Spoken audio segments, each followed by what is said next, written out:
2, France Maghreb 2. À la une de ce grand forum et un peu bousculé par l'actualité de ce jour, Benjamin Griveaux, il décide de jeter l'éponge après l'apparition d'une vidéo compromettante le mettant en cause. J'ai décidé de retirer ma candidature à l'élection municipale parisienne. On reviendra évidemment sur cette affaire. Le sujet à la une aujourd'hui sur lequel vous votez et cette question à laquelle vous répondez. Nouvelle mise en examen de Tariq Ramadan. Croyez-vous en la culpabilité de l'islamologue? C'est la question que l'on vous pose aujourd'hui. Vous avez d'ailleurs beaucoup voté sur Facebook France Maghreb 2, sur Twitter le Grand Forum FM2. On en parle avec Rudy Kazi et Tariq Mami. On fera un petit tour du côté de la Syrie et se poser la question si nous allons vers un affrontement entre la Syrie et la Turquie à Idlib. Il se passe des choses, les médias français ne vous en parlent pas. Le LGF vous révélera en exclusivité ce qu'il se passe réellement sur le terrain. Municipal 2020, invité Abdel Amara, candidat à Villiers-sur-Marne. Il a réussi et fait le pari d'unifier beaucoup de partis de gauche autour de lui pour cette élection municipale. On en parlera avec lui tout à l'heure, sans oublier. Et pour finir, le quiz en fin d'émission. France Maghreb 2, France Maghreb 2. Le Grand Forum, merci d'être avec nous. C'est vendredi aujourd'hui. Vous êtes bien sur France Maghreb 2. C'est le 14 février. Il paraît que c'est la fête des amoureux. Eh bien, en cette fête des amoureux, aujourd'hui, on a une grosse actualité. Bon, aucun rapport évidemment. Aujourd'hui, pour m'accompagner, il est toujours prêt à bondir. Il est calme comme ça d'apparence, mais toujours prêt à bondir avec sa petite phrase et son petit point de vue comme ça qu'il essaye d'imposer mine de rien. Rudy Kazi, ça va Rudy? Ouais, ça va très bien Christophe. Ah ouais, tu dégaines plus vite que ton monde toi hein? Non, ça ouais, enfin tu vois, j'aime bien le calme avant la tempête. Ouais, c'est ça, c'est un faux calme en fait. Exact. Tariq Mami toujours là quand il le faut en tout cas, et pour nous donner la bonne info. Tariq Mami, bonjour. Bonjour Christophe, bonjour à toutes, bonjour à tous. La bonne info aujourd'hui, faut la chercher pour la trouver. Entre réseaux sociaux, les... Ah bah moi je l'ai trouvé. Hein. Non mais attendez, pour la et de la qualifier après de bonne. Oui. De bonne info quoi. Après c'est à discuter justement. La bonne info c'est du côté d'Idlib que ça se passe Christophe. Oui bon on en parlera tout à l'heure. Justement l'info en France aujourd'hui après l'affaire Mila, après toutes sortes d'affaires, voici l'affaire. Après l'affaire Menel 2, je sais pas si vous l'avez suivi cher Christophe. Elle a retiré son hijab. La moitié. Ah bon La moitié. Bon. Elle a mis un bandeau. Ah d'accord. Voilà. De toute façon c'est sa vie privée. Oui. On s'en fout.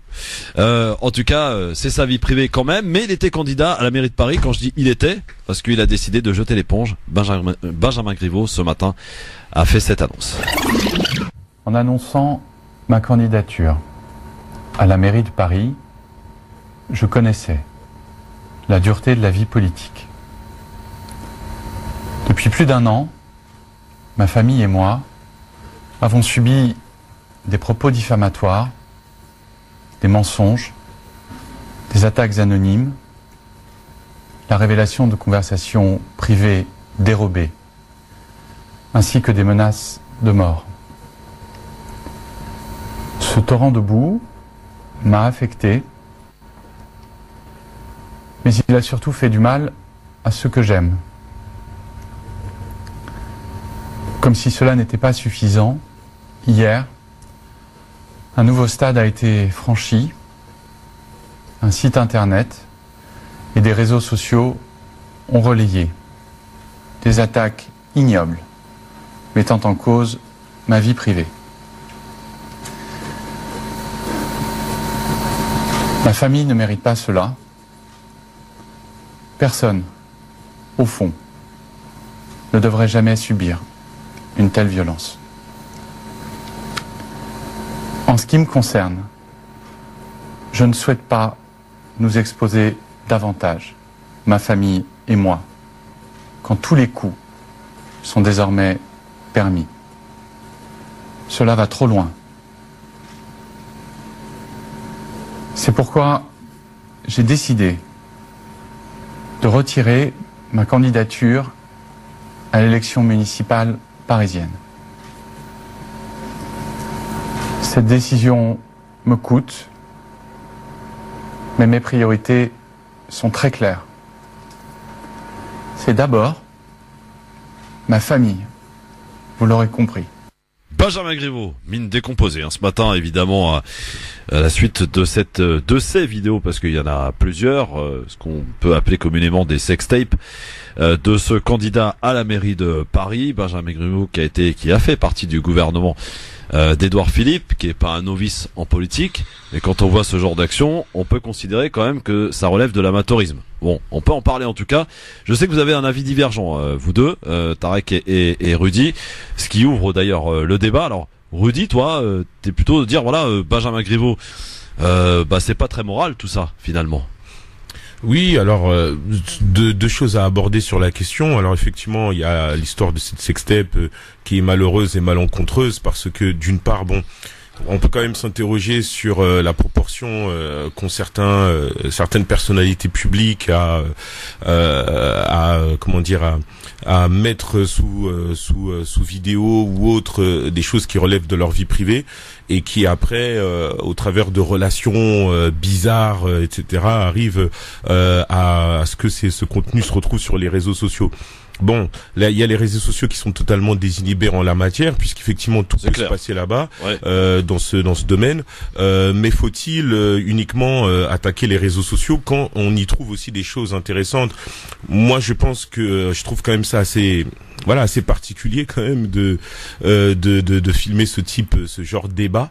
Ma foi, d'ailleurs qu'il a plutôt reconnu indirectement puisqu'il a parlé en fait d'attaques sur sa vie privée, donc indirectement. Oui, il n'a jamais démenti. Ouais. Voilà, ça doit être authentifié, mais a priori il s'agit de lui. Et derrière ça révèle aussi d'autres difficultés, d'autres soucis liés à ses relations avec certaines personnes qui ont été capables d'instrumentaliser la chose. Donc déjà oui, moi d'un c'est pas la première fois Rudy, parce qu'on lui avait prêté des propos à propos de Villani, vous vous en souvenez, il avait été insultant envers lui, etc. Et c'était ressorti, voilà. C'est vrai que sur la place publique politique parisienne, Monsieur Griveaux est connu pour son franc-parler, on va dire. Mais effectivement, c'est quand même dommageable et il est pas le seul effectivement. Dommageable pour qui? Dommageable pour lui et oui, pour sa famille, parce que c'est vrai que ce type de contenu vidéo, on se dit déjà ça nuit à sa propre image, surtout lorsqu'on se présente à la municipalité de Paris, capitale de France. Fut-il peut-être faire un petit peu le ménage par rapport à à ce type de contenu, voire même éviter en fait de les mettre de les faire exister, de filmer ce genre de choses là. Oui, voilà, c'est ça, c'est la question qui se pose. Ouais. Voilà, on n'en serait peut-être pas là. Alors il y a les réseaux sociaux, c'est sûr. On n'en serait pas là si les réseaux sociaux n'avaient pas existé. Il n'y a pas que les réseaux sociaux, pardon Rudy, mais il y a aussi cette personne qui revendique l'avoir mis. Déjà, c'est un Russe qui dit d'ailleurs détenir d'autres vidéos de d'autres personnalités. Il dit c'est pas la première. Oui, donc alors là, le Russe en question, la personne en question qui se dit artiste, je vois pas ce qu'il y a d'artistique dans tout ça. Là encore, c'est une histoire de branquignolerie, d'être en capacité d'aller nuire à une personnalité publique comme ça. Alors d'un côté, moi je condamne cette personne, mais après c'est vrai que ce contenu, pourquoi le faire exister? Voilà, et je trouve en fait assez inquiétant que dans notre société, les personnalités publiques ne font pas suffisamment le ménage des contenus qui sont compromettants ou même qu'elles sont en capacité d'en créer. Ouais. Ça pose le cas en fait donc de valeur morale. Et c'est vrai qu'on veut protéger sa famille, mais en agissant de la sorte, est-ce qu'on la protège? Est-ce qu'on la protège? Voilà, c'est la question qu'on peut se poser, Tarek Mami. Est-ce que en agissant de la sorte, est-ce qu'on protège sa famille quelque part? Non mais Christophe, le premier paradigme qu'il faut prendre en considération, c'est que nous sommes en train de changer de société, de valeurs et de façon de fonctionner. C'est ça. Bon, jusque-là, tant qu'il n'y avait pas les réseaux sociaux, et je vais vous citer tout à l'heure Umberto Eco, dont j'épouse à 1000% ce qu'il dit, c'est que vous avez à la fois un mélange de morale, de droit, de valeurs familiales ou pas, de comportement personnel, de sexualité des uns et des autres, et on vous mélange tout ça, ça donne un explosif. Et moi, ce que je trouve encore plus grave que ce qu'a fait Monsieur Griveaux, que ce qu'a fait le pseudo-artiste russe, c'est qui contrôle en définitive nos données personnelles privées que nous envoyons à travers les réseaux. Parce que quand moi je vous envoie un texte de vous à moi et que pour sécuriser mon téléphone et mes données je les mets sur iCloud et que un salopard de maîtrisard de la technologie accède à tout ça, en fait ce que la police a à travers Google, ce que Google a tous les jours, n'importe qui peut y accéder. Et donc, en clair, est-ce qu'on va pas finir, et moi ma crainte elle est là, à aller chercher des puritains Et on sait que les puritains sont toujours excessifs et dans des extrêmes, droite ou de gauche. Et on va finir par relire tous. Et moi, je demanderai quelque part, parce que je suis pas dans la censure. Mais des fois, j'ai envie d'être dans la censure et dans l'extrême droite, cher Christophe. Et moi, j'ai envie de dire que toute personne qui ouvre un Facebook ou un Twitter doit recevoir un questionnaire. Est-ce que tu as lu le livre 1984 et le contrôle de la pensée? Et s'il y répond, j'allais dire comme un examen, Big Brother, s'il y répond d'une certaine manière, on l'autorise à ouvrir. Et s'il n'arrive pas, ben il ouvre pas. Non mais attendez, Christophe, parce que je vais vous lire moi la phrase que je comprends et que j'ai pensé avant même de la lire sous la plume de Umberto Eco, le grand intellectuel italien, cher Christophe, qui a écrit le film et le livre Au nom de la rose. Ouais. Il dit, cher Christophe, chères auditrices, chers auditeurs, il faut retenir cela. Je résumerai après à la Tarek Mami en une phrase. Les réseaux sociaux ont donné le droit à la parole à des légions d'imbéciles qui, avant, ne parlaient pas ou ne parlaient qu'au bar et ne causaient aucun tort à la collectivité. On le faisait à leur terre tout de suite. Aujourd'hui, ils ont le droit de parole comme s'ils étaient tous des prix Nobel de la paix. En clair, quand on rentrait dans un zinc, il y a toujours un fou. Quand il prend 3 bières, il refait le monde et t'as toujours quelqu'un qui lui dit s'il te plaît arrête tes bêtises. Le barman en général. Oui, alors ce qui s'est passé, c'est que des fois il est plus bourré que les clients. Oui, non mais ce qui s'est passé, cher Christophe, alors ce qui s'est passé, c'est que celui qui dit arrête de dire des bêtises a disparu. Et tout le monde s'est mis sur ce truc. Donc, moi, je suis furieux. Vous êtes furieux pourquoi, Tarek Mami? Dites-moi, parce que je veux comprendre. Non, mais je suis furieux parce que j'allais dire, il y a des lâches qui, sous pseudo, celui-là, il a donné son nom à la manifestation. Mais il y en a plein qui sont sous pseudo, l'homme des déserts, l'homme du sable, l'homme machin. Sur Twitter. Et qui sont courageux pour insulter tous ceux qui prennent initiative. Et en arabe, et dans la culture islamique en général, on dit le spectateur est toujours meilleur que le cavalier. C'est-à-dire que le mec, il va regarder un match de foot, et il dit quel con! Il aurait pu donner la balle, il aurait pu passer. Ça, avant, ça se passait dans les stades. Aujourd'hui, ça se passe sur le réseau. Et moi, je suis furieux. Non, mais je suis furieux avec ça, parce qu'il y a une espèce de revanche du peuple, et j'aime pas le mot, mais je le mets entre guillemets, contre les élites qui concentraient les pouvoirs entre eux. Il y a une revanche politique aussi. Non, mais je sais pas si elle est politique. C'est l'autre point que je voudrais aborder, parce que c'est vrai que la campagne parisienne, c'est une campagne de sauvage, c'est une campagne violente. Et comment ne pas mettre aussi, effectivement, mais est-ce qu'il n'a pas donné le bâton pour se faire battre? Oui, non. Alors, sur le fond, moi, je trouve qu'effectivement, ce contenu n'aurait pas dû exister. Ah oui. Ne serait-ce que. C'est ça le truc, Tarek Mami. Non, mais ça, je suis d'accord, sur la base. Mais par contre, normalement, je sais pas. Lui, il envoie cette vidéo. D'abord, la dame, moi, j'ai pas voulu voir les vidéos. Parce que je vais dire, pas du tout. Non, mais quand je l'ai reçu, c'était marqué, non, mais sincèrement, que c'était marqué, image, je sais pas quoi, dégradante, donc, j'ai pas envie d'aller voir. Ok. Donc, mais j'ai lu l'échange écrit, je suis jeune, mais je suis pas tout à fait jeune. Donc, est-ce que cette fille est adulte? Est-ce que c'est un échange entre adultes? Est-ce que ça concerne les adultes? Et ce monsieur, comment il a été le chercher sur Auckland? Est-ce que c'est la fille qui l'a donné à ce monsieur? Elle aurait fait ça? Non, mais c'est ça qui me révolte, Christophe. Ça me révolte. Moi, je suis pour des relations, sociales, je dirais apaisées, mais c'est pas le mot, mais respectables des uns et des autres. Parce que sinon, tous les coups sont permis. Et il n'y a plus de limite. Et l'année prochaine, dans l'élection présidentielle, excusez-moi, si vous sortez ça sur tout le monde, qui peut se présenter et qui peut gagner? Moi, je vous l'ai dit. Il y a quand même des gens ça, à ce niveau-là, Tarek Mami, rassurez-moi. C'est pas un pays de... Attendez, ils sont peut-être sages. Je voudrais dire un truc, c'est vrai que sur le... Je termine, si vous permettez, Rudy. Donc, ils sont peut-être sages de ce côté-là.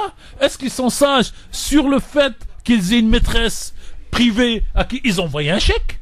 Est-ce qu'ils sont sages sur le fait qu'il leur est arrivé un jour de ne pas poinçonner le ticket dans le métro? C'est quoi la sagesse? Ouais, mais c'est pas la même chose, pardon. Non, mais attendez, à partir du moment où on sort le gros et le petit, ça devient, on parle de toi dans un domaine qui n'est pas non, mais après, il y a l'écosystème, effectivement, de la communication que peut représenter Internet plus les réseaux sociaux, etc., qui sont effectivement désinhibés et où, effectivement, pas mal de personnes plus ou moins décérébrées arrivent à faire du mal comme ça. Donc effectivement, il y a cet écosystème qui existe.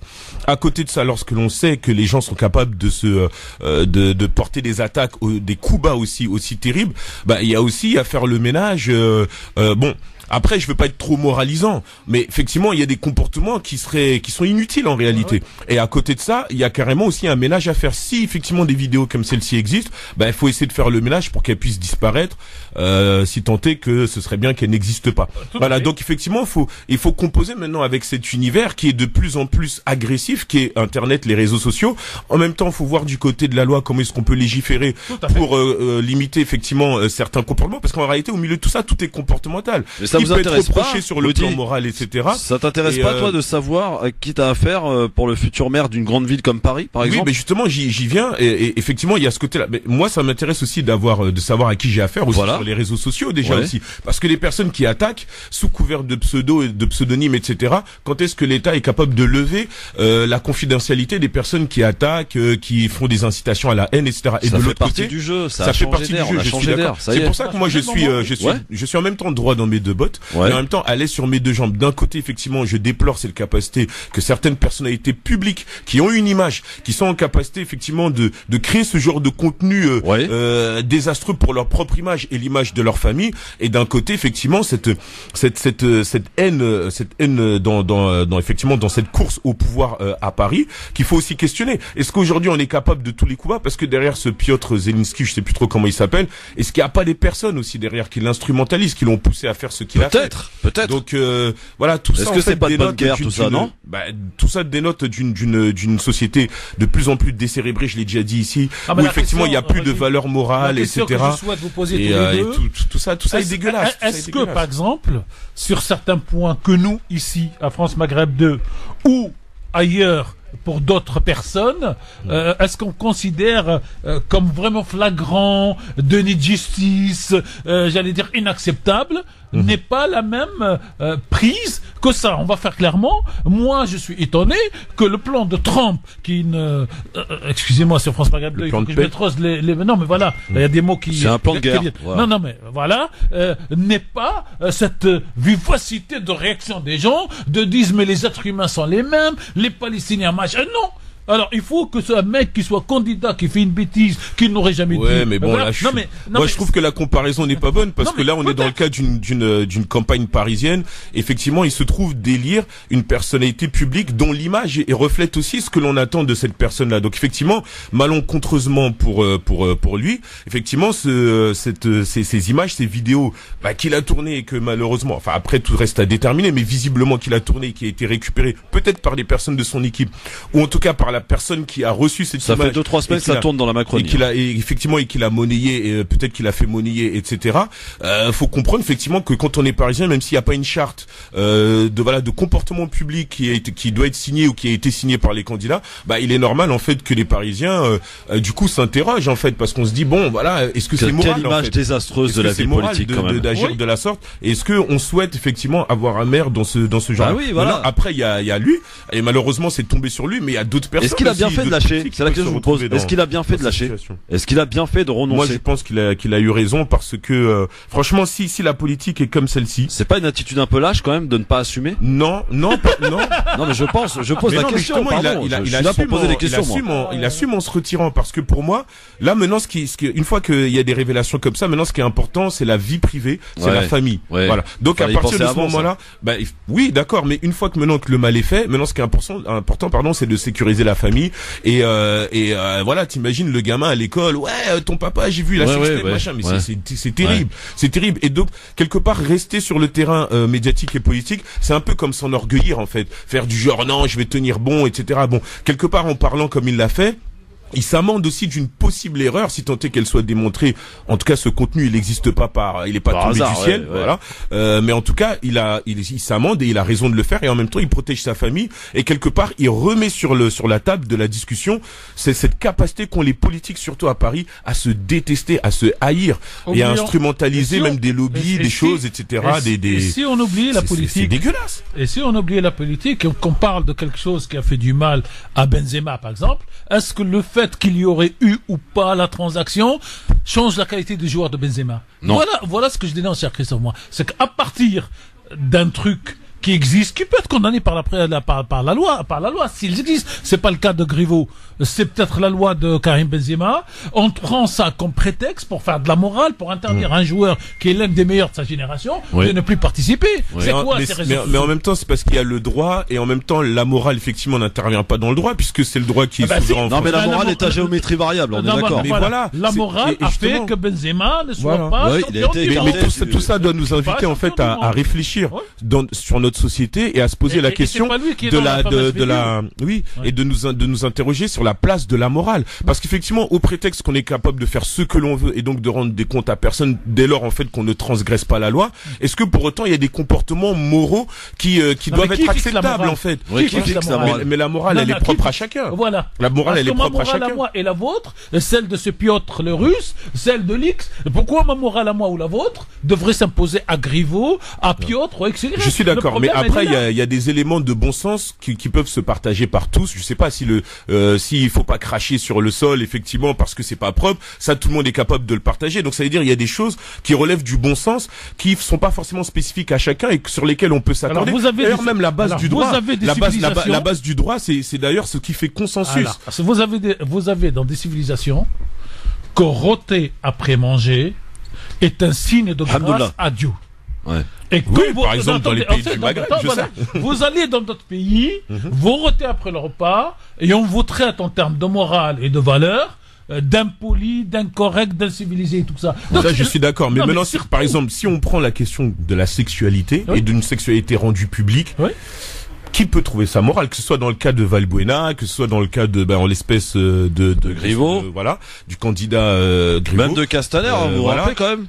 Paris est en feu, il va en boîte. Oui, le soir, effectivement, de l'acte des gilets jaunes, la boîte de nuit, etc. Bon, voilà. Alors, moi, je trouve que d'un côté, il y a après, je veux pas les charger totalement en disant oui, c'est pas bien, machin, etc. Mais je trouve qu'il y a aussi une hypocrisie. Non, on veut absolument exclure, en fait, la morale de personnalités qui sont publiques et qui incarnent quelque part de toute façon des valeurs morales. Si vous permettez, moi, je parle de cette affaire et je n'ai pas en tête ou en mémoire ou en conscience Griveaux. On va être clair. Ah oui, mais moi aussi, je parle de Valbuena, je parle du principe. Et je parle des valeurs morales en général. Des principes en général. Donc, aujourd'hui, j'allais dire, mais après, il y a des échelles de valeurs. Le fait de rôter à table, c'est acceptable dans certaines, mais après, là, quand on prend la question de la caractère sexuel rendu public. Par exemple, aujourd'hui, on parle, coronavirus. Le fait que chez les Chinois, on mange certains animaux, et ça fait partie de la tradition. Des chats. Les chiens. Les chauves-souris. Les chats. Les singes, la cervelle des singes. Bon, qui va venir dire ça, c'est moral, ça, c'est très mais là, c'est spécifique à la Chine. Si maintenant on invite ça sur le terrain français, effectivement, ce qui peut être dérangeant là-dedans, c'est la stigmatisation aussi des personnes asiatiques ou des Eurasiens par rapport à des coutumes qui relèvent de la Chine et qui sont même pas forcément dans leur pratique à eux ici. Après, derrière, c'est la stigmatisation qui n'est pas bonne. Maintenant, après, on a... Dans certains pays, Rudy, par exemple, si on prend l'image de Castaner qui, en plein acte des Gilets jaunes, va en boîte de nuit et se retrouve à visiblement être alcoolisé et faire des choses avec des filles, dans certains pays, c'est pas lui qui démissionne, on le dégage sur le champ. Non, mais on copie, Christophe, on copie un système américain dans le puritanisme sexuel, notamment Levinsky, le président Clinton et tout ça. Qui peut en jusqu'à la destitution. Attendez, d'un côté, mais c'est une société qui, en parallèle, accepte toutes les différences religieuses, y compris les Amish, avec leur polygamie, pas d'électricité, pas de voiture parce que c'est interdit, y compris avec les derniers où aujourd'hui les policiers musulmans ont le droit de prêter serment sur le Coran, pense à la Bible. Donc on ne prend le côté qui nous plaît. Oui, mais c'est vrai qu'on parle pas de ce qui se passe aux États-Unis où c'est une société où effectivement tout le monde peut s'y retrouver. Mettez la photo il y a aussi un racisme viscéral dans ce pays. Mettez la photo d'une femme nue sur Facebook. Vous n'avez plus de Facebook. Oui, alors que cette photo-là va circuler sur Twitter. Normal. Normal. Au calme. Ou c'est comme l'histoire de François Hollande avec la sortie en Quoi qu'il en soit, est-ce que c'est pas un coup dur pour la REM? Dernière question, les amis. Oui, carrément. Carrément. Parce que là, derrière, il faut trouver un candidat qui... Non, mais ça y est, c'est fini. Alors pas. C'est fini. Et on n'aura pas. Non, mais après, la question a quand même été posée. Non, mais réintègre, non, mais ils le soutiennent. Mais par contre, la question a été posée d'une possible Marlène Schiappa parce qu'elle figure sur la liste. Non, j'avais après, peut-être qu'elle n'ira pas, mais en tout cas, il y a une possibilité, mais ce qui est sûr, c'est que De toute façon, politiquement, il va être obligé quand même d'imposer quelqu'un pour dire qu'il y a quelqu'un. Parce qu'ils peuvent pas laisser les choses comme ça, c'est pas possible. C'est difficile. Voilà. Mais alors que Villani a aussi des proximités avec Anne Hidalgo. Alors, je ne sais pas s'il y aurait, non pas une fusion de deux listes, mais la récupération, comme vous dites, redit de quelques-uns. Je profite pour que Christophe nous annonce deux grands invités, candidats la semaine prochaine. Absolument. Et que c'est peut-être plus important. Vicage Dorasso, qui connaît mon Rudy. Un grand footballeur, puisqu'il a joué au PSG. On va le recevoir quand, cher Christophe? Jeudi 20. Voilà. Et le roi des Gitans, qui se présente aussi à la mairie de Paris, sera avec nous vendredi prochain. Voilà. Marcel Campion. Dorasso, c'est bien Nabil qui m'a contacté. Alors, donc c'est des infos quand même un peu plus importantes. Et peut-être que le malheur de l'un fait le bonheur de l'autre. Un peu de bonheur des autres. Peut-être alors. En tout cas, c'est Anne Hidalgo. Après, sur le plan électoral, Benjamin Griveaux n'était pas forcément, n'était pas donné favori, ça c'est clair. Et on voyait pas forcément un rapprochement qui était devenu impossible entre Villani et Griveaux. Il était très, on murmure, puisque c'est les réseaux sociaux, que si Griveaux était resté, le deuxième tour, il y aurait eu une alliance entre Hidalgo et Villani pour contrer le président. Ah oui. Et le deal derrière, c'est que, mais toujours sur les réseaux sociaux, et le deal, c'est qu'Hidalgo irait à la présidentielle pour que l'autre rattrape la maison. Elle a démenti, elle ira pas à la présidentielle. Mais même pour Hidalgo, c'est pas forcément intéressant cette configuration du coup, parce qu'en fait, l'électorat va être redistribué en fait, et c'est pas forcément. Allez, on quitte Paris, les amis. On va s'intéresser un petit peu à l'intellectuel suisse Tariq Ramadan, de nouveau mis en examen hier. Et puis on fera un petit tour par Idlib, parce que les médias français occultent complètement ce qui se passe à Idlib, et pourtant ça peut avoir des conséquences terribles. À tout de suite. France Maghreb 2, France Maghreb 2. Merci d'être avec nous dans le grand forum avec Tarek Mami, avec Rudy Kazi. Alors on va quitter Paris pour dans un instant partir à Idlib. Et je sais que Tarek, ça lui tient beaucoup, il a raison, parce que c'est une actualité qui est complètement occultée par la presse française. On n'en parle pas, on sait même pas où se trouve Idlib pour certains journalistes, j'en suis sûr. Ni dans quel pays. On sera également du côté de Villiers-sur-Marne avec un candidat à l'élection municipale tout à l'heure, Adel Amara, qui sera avec nous sur France Maghreb 2. Mais avant toute chose, le sujet qui était prévu à la base initialement à la une, c'est Tariq Ramadan, qui, vous le savez, a eu une mise en examen. L'intellectuel suisse, qui était déjà mis en examen depuis le 2 février 2018 pour 2 viols, est arrivé hier donc au tribunal de Paris, plus d'un an après sa sortie de prison et son dernier interrogatoire sur le fond du dossier. Entre-temps, Tariq Ramadan, 57 ans, a tenté son succès, faut le rappeler, de faire annuler la procédure judiciaire, tandis que le parquet de Paris l'été dernier a élargi l'enquête à 3 victimes potentielles. Si le récit de l'une d'elles, surnommée Elvira, n'a pas été corroboré par l'enquête, des juges ont toutefois retenu la mise en examen de l'islamologue pour les deux autres femmes au terme de près de 5 heures d'interrogatoire hier. Ces deux femmes ont été identifiées par la police sur des photos et des messages retrouvés dans l'ordinateur de l'islamologue parmi sa correspondance avec d'anciennes maîtresses entendues en février 2019. Elles ont raconté, notamment aux policiers, comment ce manipulateur les a fait entraîner chacune dans une relation manipulateur, c'est votre expression ou c'est une... Non, c'est un article que je suis en train de lire. Voilà. Ça s'est passé dans un hôtel parisien. Alors, c'est ce qui est particulier dans cette affaire, c'est que parmi les deux femmes, il y en a une qui n'a jamais été contactée par la justice. Pour autant, il est quand même mis en examen pour ces deux affaires. Alors, c'est quand même assez étrange cette affaire.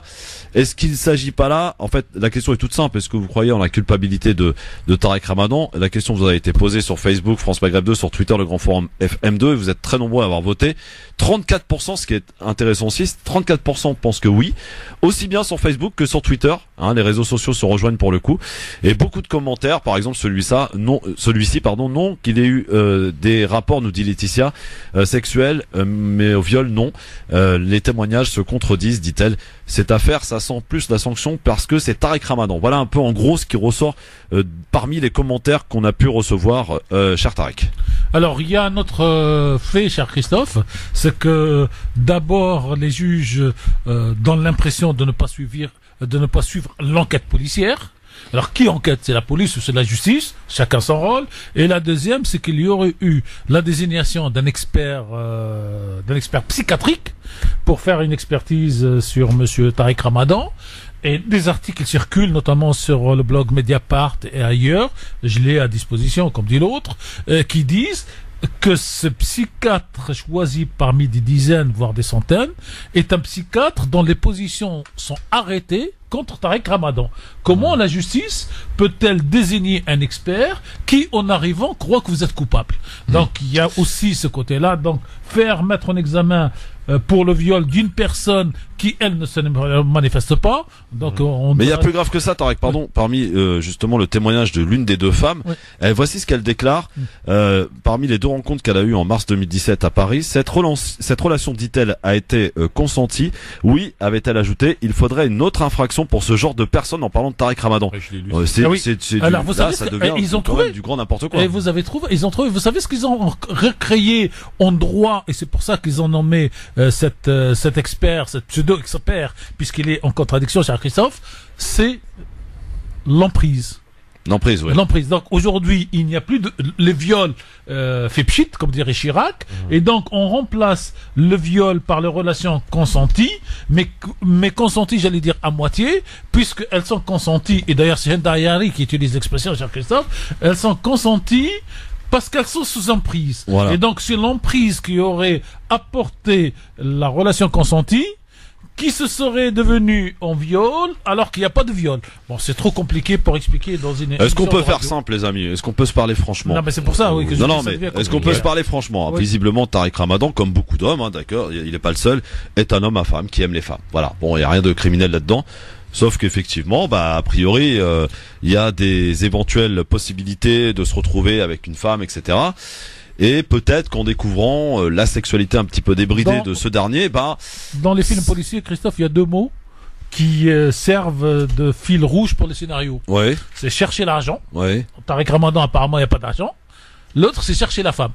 Ouais. Et à partir du moment où on cherche la femme, après on construit ce qu'on veut comme thèse. Voilà. Il n'y a pas de viol, donc il y a emprise. En réalité... Non, mais elle le dit clairement, il faudrait inventer une autre infraction, je veux dire. Voilà. C'est l'une des victimes. Et en réalité, il y a un mot en politique qui a toujours existé, c'est que le bonhomme se retrouve au mauvais endroit, au mauvais moment, et donc il faut qu'il soit attrapé d'une manière ou d'une autre. Mais ça fait un peu comme le parallèle avec l'affaire Griveaux, il y a un problème de moralisation dans l'histoire. Oui, pas de moralisation. Si, parce que là, pour le coup, Tariq Ramadan a fait beaucoup de moralisation par rapport au rapport homme-femme. Oui. Notamment chez les musulmans, on peut vous retrouver sans problème de nombreuses vidéos qu'il a faites là-dessus, dans de nombreuses conférences où il dit il faut se comporter ceci, cela. Avec alors la ça femme. C'est la contradiction. Là c'est la moralisation quand même qui est en cause. Ça c'est la contradiction entre ce que les hommes disent et ce que les hommes font. Voilà. Là je vous renvoie. Faites ce que je dis, pas ce que je fais. Voilà. Alors ça c'est dans l'Église et chez les Tunisiens, notamment au Maghreb en général, ils disent écoutez ce que dit l'imam. Mais ne faites jamais ce qu'il vous dit de faire parce que lui il le fait jamais. Ouais. Rudy, quel est ton regard un petit peu par rapport à cette affaire Tariq Ramadan qui n'en a pas fini encore? Oui, alors après sur deux plans, sur le plan judiciaire et ensuite sur un plan plus personnel, sur le plan judiciaire, effectivement. On est parti pour 15 ans, oui. Oui, il y a toujours des nouvelles affaires qui ressortent. Effectivement, alors il y a des choses qui sont interloquantes c'est-à-dire en fait moi quand j'ai recoupé un peu les articles de presse à ce sujet, je me suis posé la question en fait mais parce que le mec travaille, c'est je me suis demandé mais en fait mais qui attaque en fait? Est-ce que c'est le procureur qui attaque? Est-ce que ou est-ce que c'est la police qui a diligenté sa propre enquête là-dessus? Et ça ressort pas, c'est très étonnant en fait. Parce que d'un côté effectivement, il y a eu les auditions menées par rapport au fait qu'on ait retrouvé des photos de femmes dans l'ordinateur de Tariq Ramadan et donc du coup, on continue l'enquête en se demandant mais qui êtes-vous? Qu'est-ce qui s'est passé, etc. et qu'après constitué témoin assisté et puis après ensuite mise en examen pour Tariq Ramadan. Du coup, on se pose la question en fait voilà, qu'est-ce qu'on cherche exactement? Moi, je pense que sur le neutraliser le sortir de la vie sociale en France. Ouais, je pense que sur le plan juridique, effectivement, il est sur un terrain où il est facilement attaqué. Maintenant, après, d'un autre côté, je me pose aussi des questions sur ses relations avec ses femmes. Il y a des femmes effectivement avec qui il a eu des rapports, certaines dont on se pose, enfin l'enquête le prouvera effectivement si vraiment il y a eu viol, et d'autres où apparemment c'était consenti. Et donc les témoignages sont tous en train de se casser la gueule les uns après les autres, hein, pardon. Oui, hein. parce qu'ensuite on parle en fait effectivement de comment on appelle ça là, d'emprise. Ouais. Et c'est un mot un peu à la mode en ce moment, un mot un peu valise. Moi, effectivement, lorsqu'on parle d'emprise, moi j'ai des enfants, mais lorsqu'on parle d'emprise dans le cas effectivement de l'affaire du patinage artistique, de l'affaire Medzenef, voilà, etc. Là, effectivement, puisqu'il y a une différence d'âge et donc en même temps la perception d'une jeune fille vis-à-vis d'un adulte charismatique, etc. Là, je vois l'emprise. Possiblement par rapport à deux personnes adultes. Je dis pas qu'il y en a pas, mais enfin, parler d'emprise à ce moment-là, il faut nuancer quoi. Par rapport à une femme, à un enfant, il y en a, c'est sûr. Par rapport à une femme qui est consentante pour des rapports sexuels, je sais pas si il y aurait une emprise si par exemple c'était un couple. Voilà, comme on a pu voir l'affaire Sauvage, etc. Oui, dans cette affaire-là, il y avait une emprise et donc du coup elle s'est battue. Effectivement, elle a tué son mari, etc. Mais dans le cas effectivement d'une relation sans lendemain, une relation un coup comme ça, je sais pas. Franchement, ça me paraît trop imperceptible pour parler d'emprise. Et maintenant parler de chercher cette emprise-là pour y trouver en fait un chef d'accusation. Voilà, ça me paraît. Est-ce qu'on va refaire tout le droit et alors à ce moment-là ressortir toutes les histoires où il y aurait eu une emprise entre deux personnes adultes, d'une personne qui a profité de sa notoriété pour avoir un seul rapport ou deux, voire trois. Non. Maintenant, après, il y a dans le cadre de ces rapports sexuels, il y a eu des violences physiques.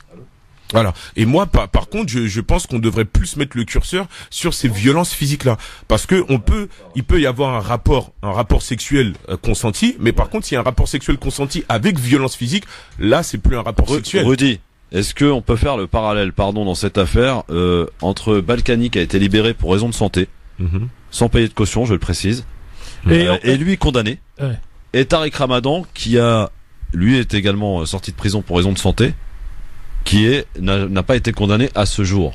Est-ce qu'il y a deux poids deux mesures là dans cette histoire ou pas?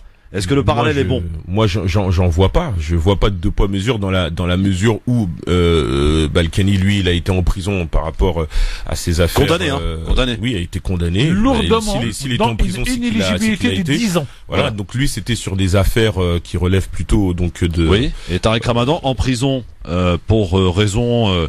Pendant une période plus longue. Un peu plus longue, un peu plus longue, mais pour des raisons en fait d'éviter de porter préjudice aux victimes, etc. On l'a mis en prison en préventive. Et il ne sort pas pour raison médicale. Il ne sort pas alors qu'il avait pour le coup visiblement. Je dis pas que Balkany n'en avait pas non plus, mais lui il avait vraiment un problème de santé assez grave. Oui, il a sclérose en plaques. Donc voilà.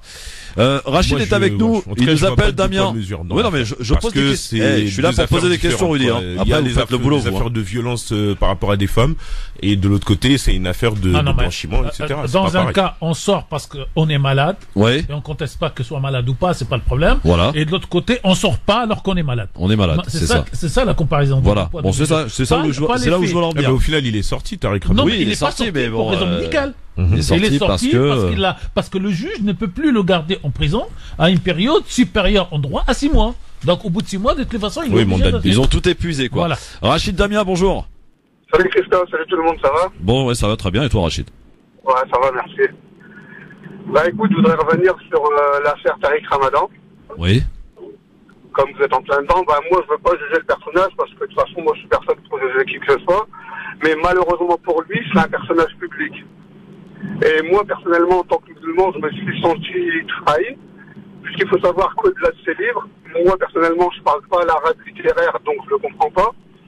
Il écoutait des disques coraniques avec la traduction en français.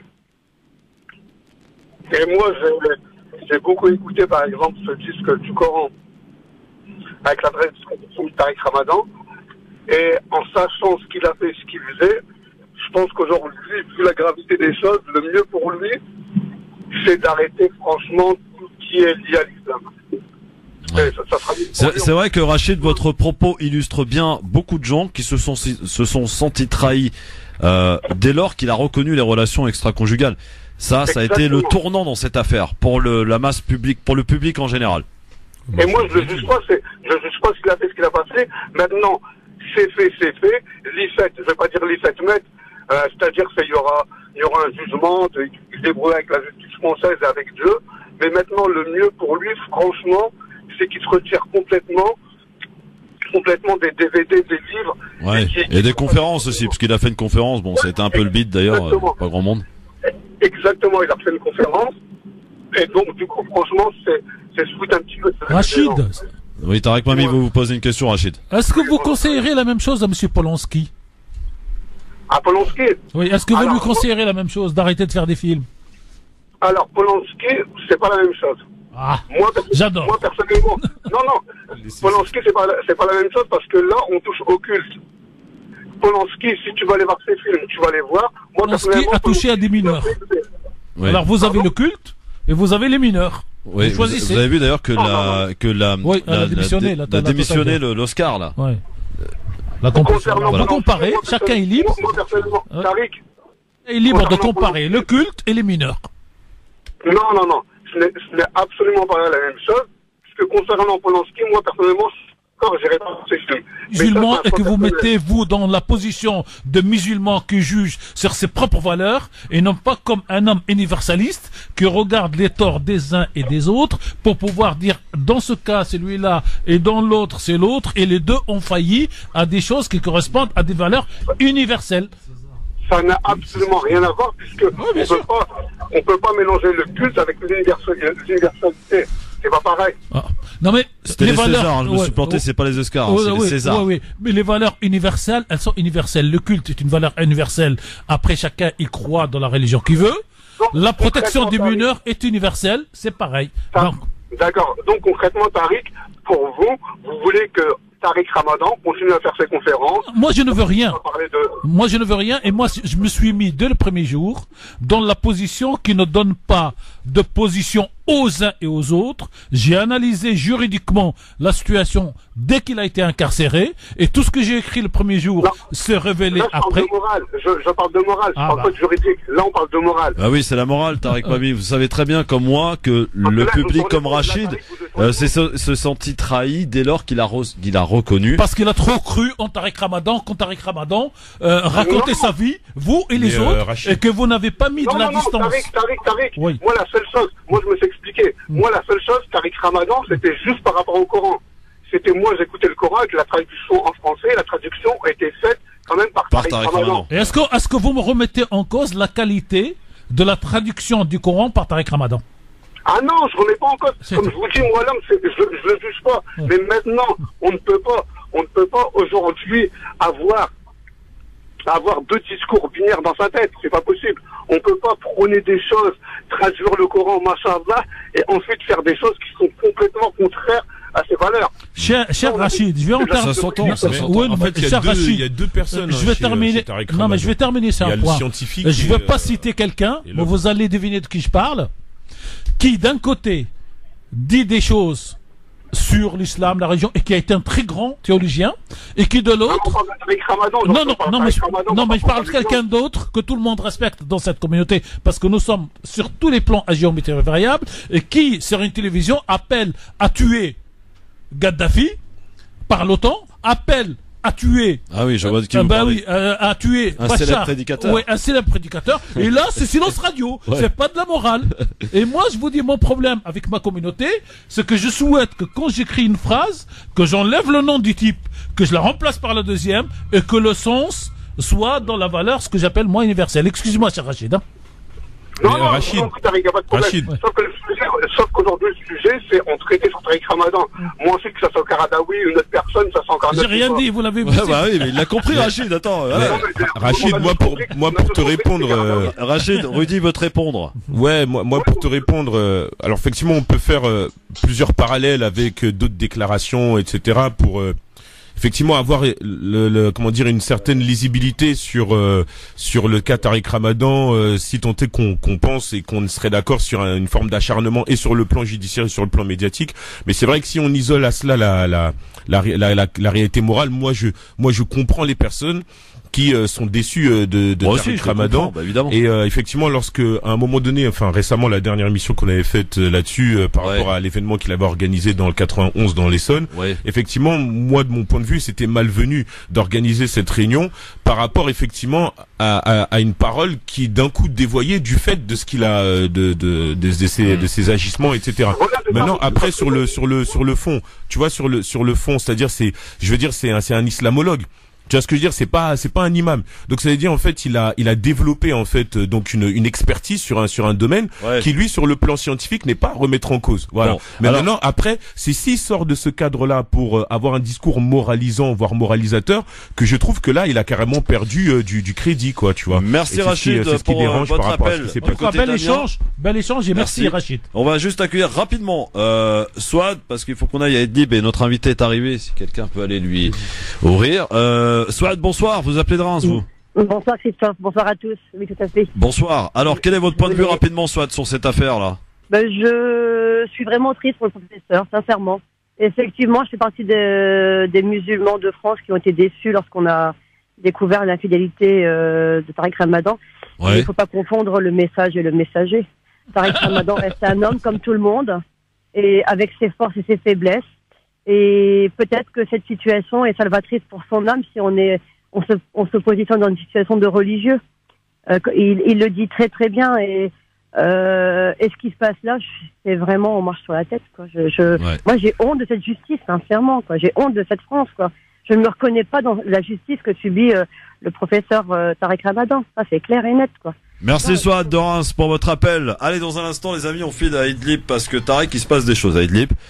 Est-ce qu'on peut craindre un affrontement? C'est la question que je vous pose et à laquelle on va répondre dans un instant et on aura très peu de temps pour le faire, mais on va le faire quand même parce que c'est important. Avant de recevoir notre invité Adel Amara qui est ici présent, qui vient d'arriver en studio, il est à l'heure, ça c'est déjà un bon point quand on est candidat à une élection. Du côté de Villiers-sur-Marne, est-ce qu'il faut craindre un affrontement entre la Turquie et la Syrie? À tout de suite sur France Maghreb 2. Merci d'être avec nous en direct sur votre radio. Bah oui, le LGF, qu'est-ce qu'il y a Tariq? Les candidats, c'est combien de temps, cher C'est Christophe? 20 minutes. 20 minutes, ok. Pas une de plus. C'est Voilà. bon à savoir. Eh oui, absolument. Comme ça, si je me présente, 20 minutes, c'est pas assez, donc je me présenterai pas. Ah, vous pouvez remplacer Griveaux si vous voulez. Hein. Il y a de la place. Hein. Non, ça m'intéresse pas. Non, d'accord, bon.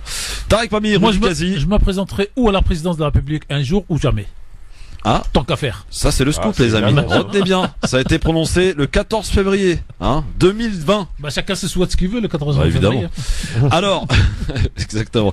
Tariq Mami, peut-on craindre, doit-on craindre un affrontement entre la Turquie et la Syrie? Principalement de ce qui se passe à Idlib. Qu'est-ce qui se passe à Idlib? Personne n'en parle. Les médias français ne savent même pas où ça se trouve sur la carte. Alors, deux choses. Idlib, moi, je me suis posé la question en 2015. Pourquoi à chaque fois qu'une partie de l'opposition armée, des terroristes, des djihadistes, chacun les appelle comme il veut, perdait une région et ils se retrouvaient à Idlib. Et je dis, mais les Syriens, quelle est la stratégie? Et un jour, j'ai fini par comprendre que la stratégie, c'était de mettre tous les djihadistes, tous les terroristes, comme dirait Samir Oresman, tous les islamistes, tous les istes, dans le même endroit, de manière à les mettre dans une espèce de, comment dire, de cage. Et le jour où ça se décide, on vide la cage. Et ça n'a pas manqué. Alors, pour revenir en arrière, cher Christophe, en fait, quand il y a eu ce début d'histoire, un accord a été passé entre les Russes et les Turcs. Ouais. Et les Russes et les Turcs, ils ont dit aux Russes, nous, on s'occupe des terroristes. Donc, à Idlib, on va nettoyer, on va laisser les opposants politiques à Bachar el-Assad, mais on va sortir et on va désarmer tous les terroristes qui tirent sur les civils et tout ça. Ouais. Ça, c'était en 2017 ou 18 de mémoire. Et 2 ans après, donc les Russes et Bachar se rendent compte qu'en fait, ils laissent la situation se gangréner pour qu'il n'y ait pas le travail de nettoyage fait. Et donc, les Russes, encore une fois, et Bachar el-Assad, alors, en fait, ces terroristes, cette opposition armée a tiré sur les soldats russes à Tartous. Et donc là, les Russes, ils ont dit, bon, on a attendu trop de temps, on y va. Et donc l'opération reconquête, entre guillemets, des territoires syriens, la dernière province entre les mains de l'opposition armée, c'est Idlib. Opération pour la paix, là, soi-disant. Non, il n'y a pas de paix. Non, c'est comme ça qu'ils l'ont nommé. Hein. Qui ça? Ça, c'est les Turcs. Non, mais ça, c'est les Turcs qui soutiennent l'opposition armée et qui donnent l'opération Brin d'Olivier, je sais pas quoi. Voilà, et donc, l'armée syrienne, la SAA, s'est mise en route et a aujourd'hui, en gros, reconquis 50% de territoire de la province d'Idlib. Il se trouve que les Turcs, avec l'accord des Russes, ont installé ce qu'on appelle les points de contrôle, le point d'observation, pour empêcher donc les terroristes ou les islamistes ou les djihadistes ou l'opposition armée de bombarder la population civile syrienne dans les territoires sous contrôle de Bachar. Et quand l'armée syrienne avance, cher Christophe, et je vais faire vite pour que les auditeurs... Oui, essayez d'être actuel, parce que les gens ne savent pas de quoi il s'agit. Non, mais quand ils avancent, donc ils dépassent les points de contrôle turcs, et puis sur une des attaques, il y a en gros une première fois 7 soldats turcs, et une deuxième fois 6 soldats turcs, donc il y a 13 soldats turcs qui sont tués dans l'opération de reconquête de l'armée syrienne. Doit-on craindre cet affrontement, Tarek? Non, parce que non, pourquoi? Parce que en fait, Erdogan et l'armée turque, elles sont sous contrôle de la Russie de Poutine, parce que, cher Christophe, les intérêts de la Russie en Syrie et à Tartous sont supérieurs aux intérêts de la Russie avec Erdogan et la Turquie. Poutine a menacé quand même la Turquie en disant faites attention, si vous abattez un avion, vous aurez notre armée sur votre dos. Après c'est normal, il faut qu'ils jouent au fait sur leur relation aussi avec la Syrie pour se montrer solidaires d'eux. Mais la réalité effectivement c'est qu'il y a des... C'est l'objectif stratégique. Oui, mais je vais jusqu'au bout de ce que je voulais dire, parce que c'est vrai que il y a effectivement les tensions avec la Turquie, et la Russie est proche de Syrie. Je veux dire, la Russie c'est quand même on va dire un des protecteurs de la Syrie dans la région, sauf qu'effectivement les intérêts que les Russes ont avec la Turquie sont assez faramineux.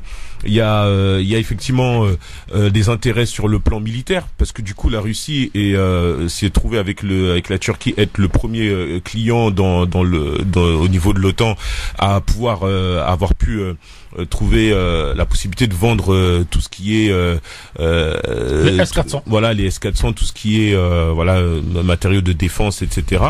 Il y a aussi des accords commerciaux qui montent à plusieurs milliards, et puis il y a l'oléoduc. Donc voilà, donc ça veut dire il faut pas oublier la donnée en fait diplomatique, géostratégique, qui fait que la Russie va aussi jouer aussi sur tous ces aspects-là, et c'est ce qui ne rentre pas en ligne c'est ce qui ne joue pas dans l'intérêt de la Syrie, d'avoir effectivement toujours le soutien de la Russie dans le conflit qui l'oppose. Non, je partage pas cette vision. En clair, pour l'URSS, pour la Russie d'aujourd'hui, l'intérêt stratégique il est en Syrie. L'intérêt commercial, il est chez les Turcs. Voilà. Bon, et faut pas oublier que le commercial et militaire. Non, pas militaire. En vente. Je parle en vente. Non, c'est diplomatique commercial. Pourquoi? Parce que quand les Russes... ils ont vendu les S-400. Non, mais attendez, je vais vous expliquer pourquoi, cher Rudy, si je peux me permettre, bien sûr. En fait, quand les Turcs vont abattre l'avion russe,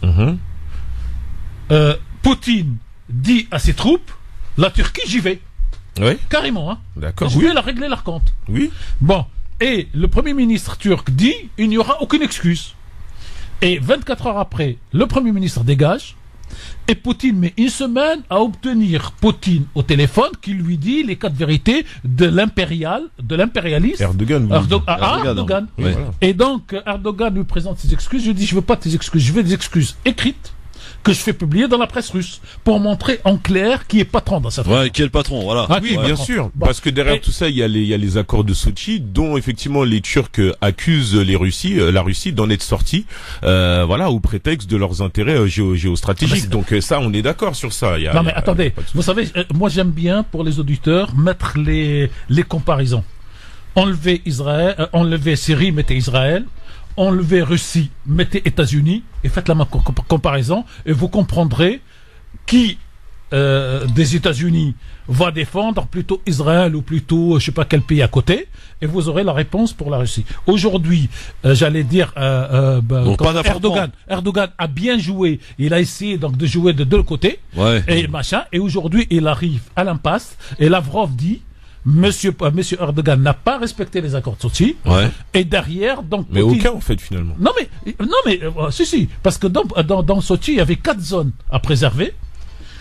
3 des 4 ont été récupérées par l'armée syrienne, et il reste cette 4e. Or, aujourd'hui, si vous voulez, le vrai problème d'Erdogan compréhensible, c'est les Kurdes à la frontière.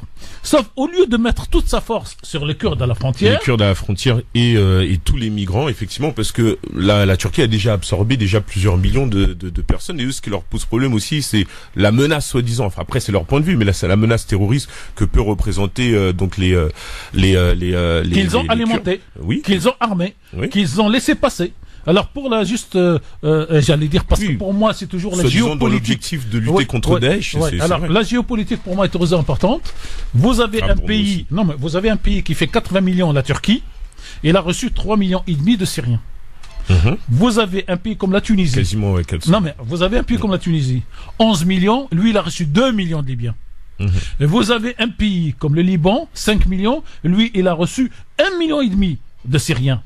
Faites la comparaison. Et vous voyez que tout ça, c'est des cinémas. Bon, pas d'affrontement, alors. Bien sûr. Non, pas d'affrontement. Vous n'êtes pas inquiet comme Pascal Polipas, par exemple.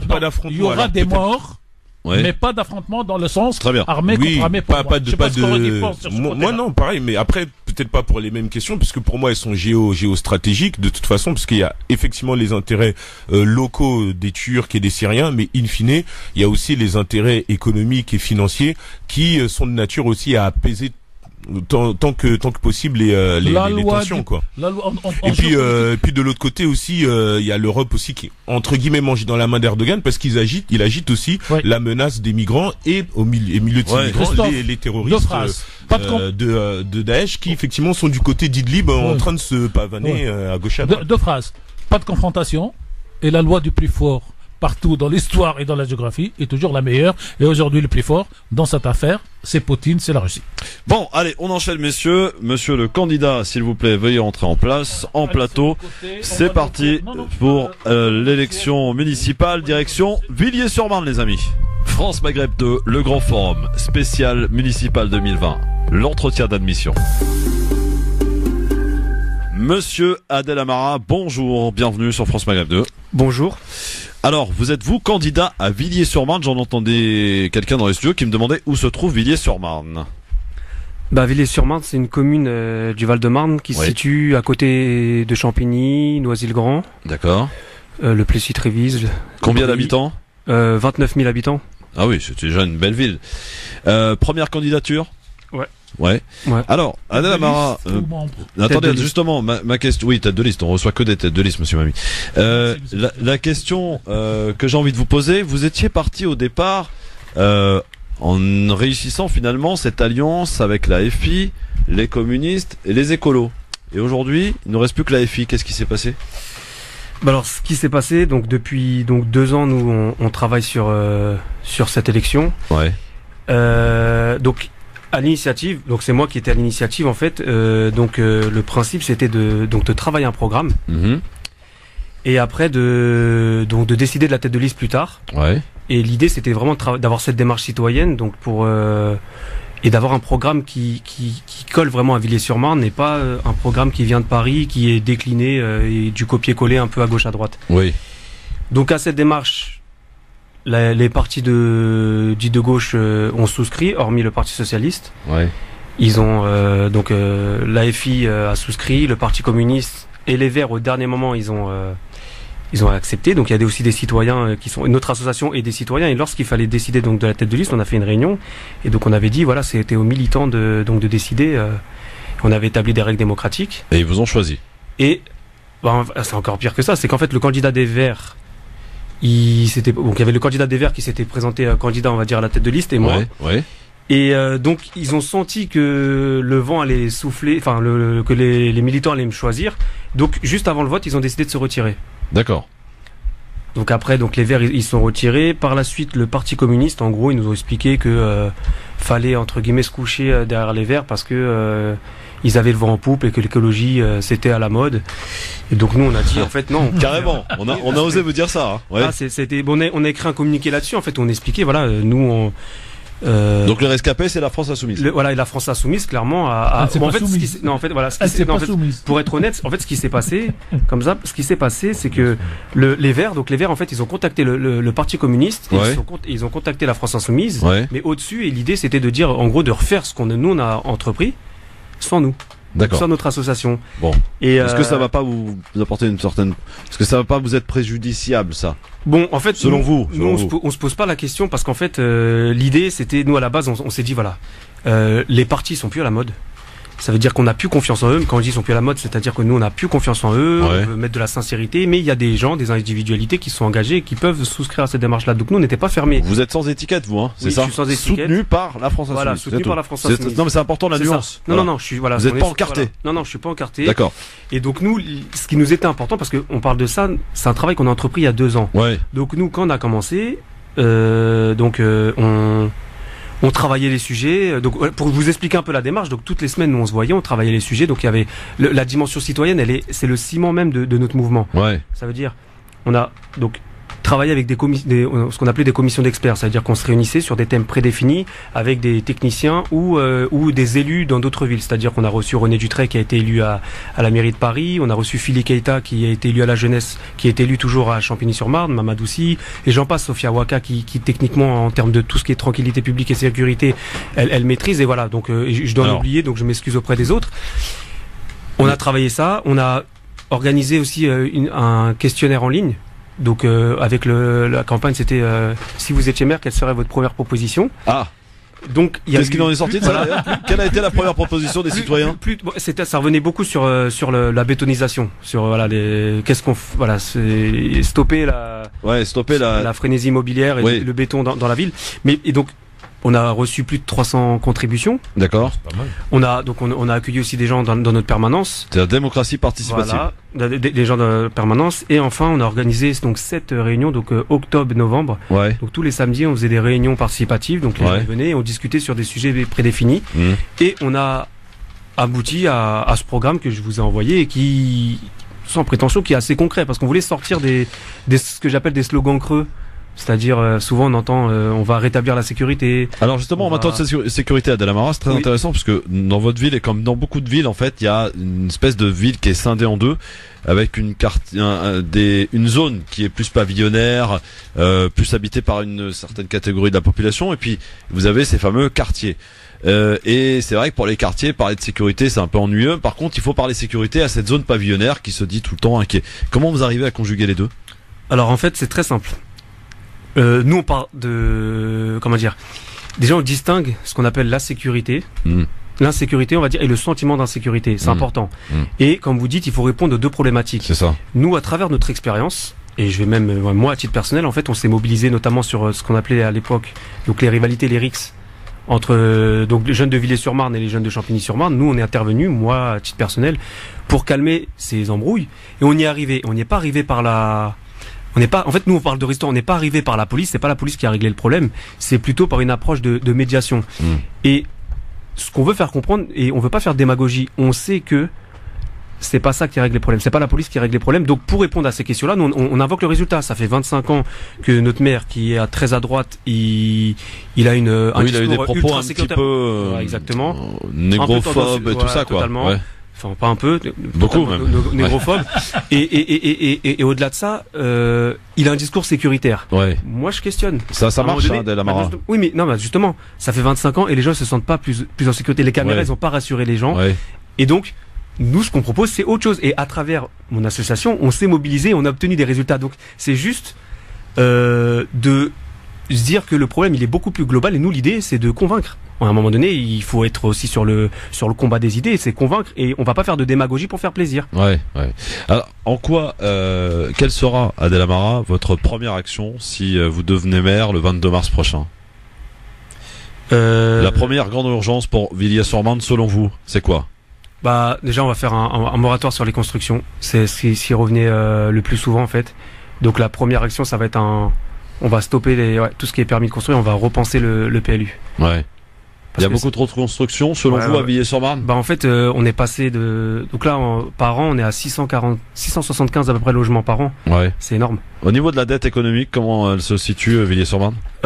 Donc sur ça, en fait, on va faire un... Donc Villiers est endetté à hauteur d'habitants de 1850 à peu près euros par habitant. Ouais. Et donc pour ça, voilà, pareil, on va pas faire de démagogie, on va faire un audit en fait sur les finances parce qu'on n'a pas la main dessus. On a un peu des éléments. Mais quand on n'est pas aux affaires, on n'a pas réellement la main dessus. Donc nous, dès qu'on arrive sur ça, ça va être un audit.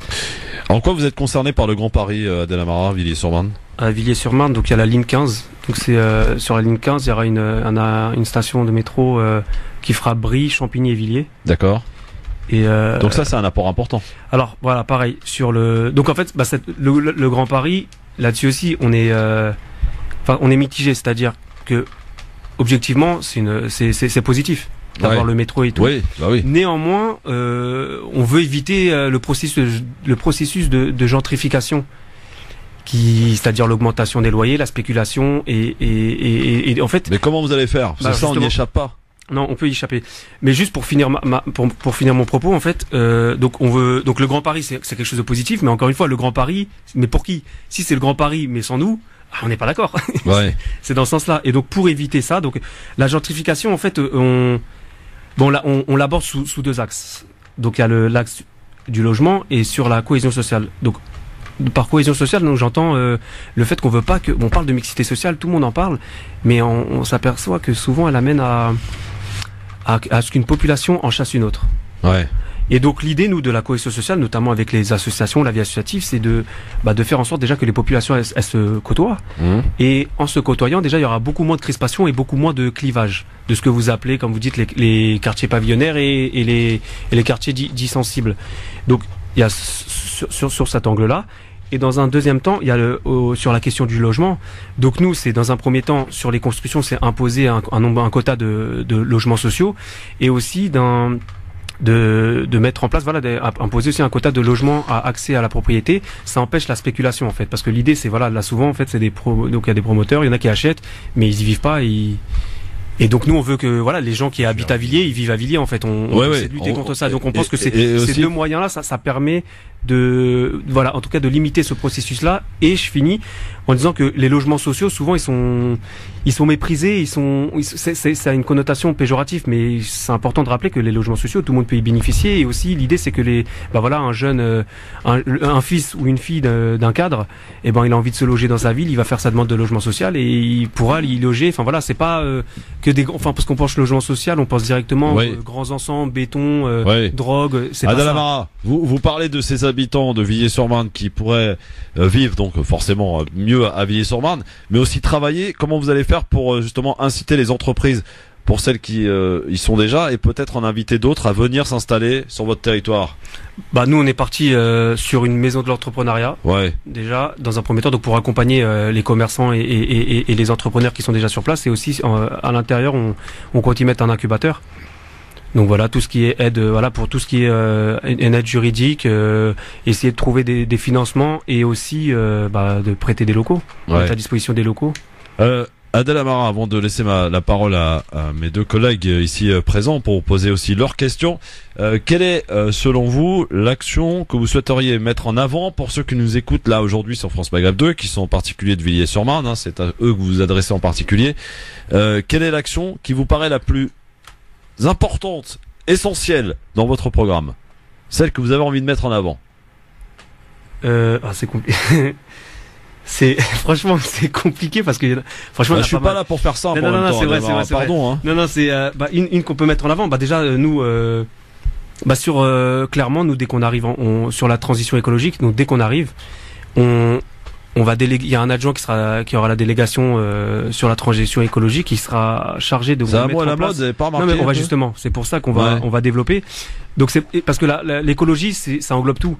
Et nous on parle d'écologie populaire. Donc lui il sera chargé dans un premier temps, ou elle, de mettre en place une commission, donc commission pure, donc c'est le plan planification d'urgence à la résilience écologique. Et ici, donc en fait d'ici un an, l'idée c'est de travailler sur comment englober cette question-là sur tous les sujets, c'est-à-dire sur l'alimentation, sur les logements, parce qu'on veut pas limiter cette question-là à l'espace vert. Et aussi, comme vous dites, c'est un mot à la mode.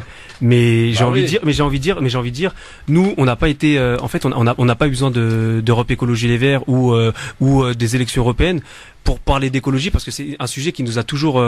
Mais quand je dis nous, c'est un nous global, parce que très tôt, faut pas gaspiller l'eau, faut pas. Enfin voilà, très tôt, en fait, on nous a éduqués à ça, à ces questions-là, et aussi, on est les premières victimes de cette crise environnementale. Donc à un moment donné, faut pas qu'on laisse cette question-là et qu'on la néglige sous prétexte que c'est un mot qui revient à la mode. Et je pense qu'au contraire, il faut les travailler en profondeur. Vous avez déposé votre liste ? J'ai pris rendez-vous pour déposer la liste normalement la semaine prochaine. La semaine prochaine, ça sera bon. Vous avez votre liste est bien remplie, ça y est, c'est bon. Ouais, parité, bien entendu, respectée. C'est la loi. C'est la loi. Il n'y a pas le choix. Absolument. Mais il n'y a aucun problème. Aucun problème. Bon, Rudy Kazi, une question pour Adel Amara, ici présent, candidat à Villiers-sur-Marne. Rudy. Bonjour. Peut-être le futur maire à côté de vous. Bah, je l'espère. Ça va être compliqué, mais on va tout faire. Ça va être compliqué. Pourquoi ça va être compliqué, Adel Amara ? Parce que c'est un combat. Après, encore une fois, nous, le fait d'être une liste citoyenne. C'est quoi l'objectif ? C'est de gagner ou d'être au second tour ? En fait, nous, on part pour gagner. Mais j'ai pas envie de faire comme Dupont-Aignan qui est crédité de 5% en sondage et puis qui regarde et qui se prend déjà pour un président de la République. À un moment donné, faut être honnête entre nous. Nous, voilà, quand on dit notre objectif c'est de gagner, c'est-à-dire que le programme qu'on a fait, je vous ai envoyé une bonne partie, c'est on travaille les choses et on est prêt à être en situation d'être aux commandes. Ouais. Mais après c'est les électeurs qui vont choisir et on va pas. Vous seriez prêt à vous allier avec vos anciens camarades des communistes et des écolos au deuxième tour ? Alors la question encore une fois elle m'a je sais que vous allez me répondre non évidemment. Non la question on est transparent nous. la question elle n'incombe pas à ma personne parce qu'encore une fois là c'est moi qui me présente à vous mais nous la démarche elle est vraiment collégiale. Ah ça c'est bien le discours de la France Insoumise ça. Je suis pas du tout ils ont pas le choix. Voilà, j'ai aucun lien avec la France Insoumise, c'est important de le dire voilà. Non mais ça me rappelle Jean-Luc Mélenchon au soir de la présidentielle, c'est tout. Non, c'est pas ça, c'est que justement je veux pas mettre. Je dois contacter ma base avant de prendre une décision, ça me rappelle Mélenchon. Mais pourquoi ? Mais parce qu'en fait encore une fois, je veux pas mettre des contentieux personnels sur un choix politique. Bien entendu. Vous voyez ce que je veux dire ? Après, moi, c'est en termes de confiance que c'est vrai que ils vont parler de démocratie, ils ont pas respecté un processus électoral. C'est comme celui qui était à la primaire de la gauche et après il dit je vais parler de démocratie. Mais vous n'avez pas respecté les règles, donc c'est plus à ce niveau-là. Mais après, je veux pas imposer ça. Alors Rudy Kazi pour une question à Adel Amara. Oui. Question courte à Rudy, s'il te plaît. Ouais. Oui, bah oui. tu m'as demandé de poser une question, tu m'as bouffé mes questions pendant 2 minutes. Vas-y, pose. Non, mais y a pas de souci. Non, mais j'entends beaucoup parler a priori de priorité au niveau de l'écologie et au niveau de l'endiguement, sinon s'il en est donc de phénomène de gentrification par le fait de créer des logements sociaux, c'est ça. Donc finalement, moi je me demande en fait quel est le cœur en fait de votre campagne, quelle est en fait la mesure phare qui par exemple serait en fait une contradiction en même temps au camp d'en face, donc le maire actuel, et qui de votre côté serait en fait votre force en fait.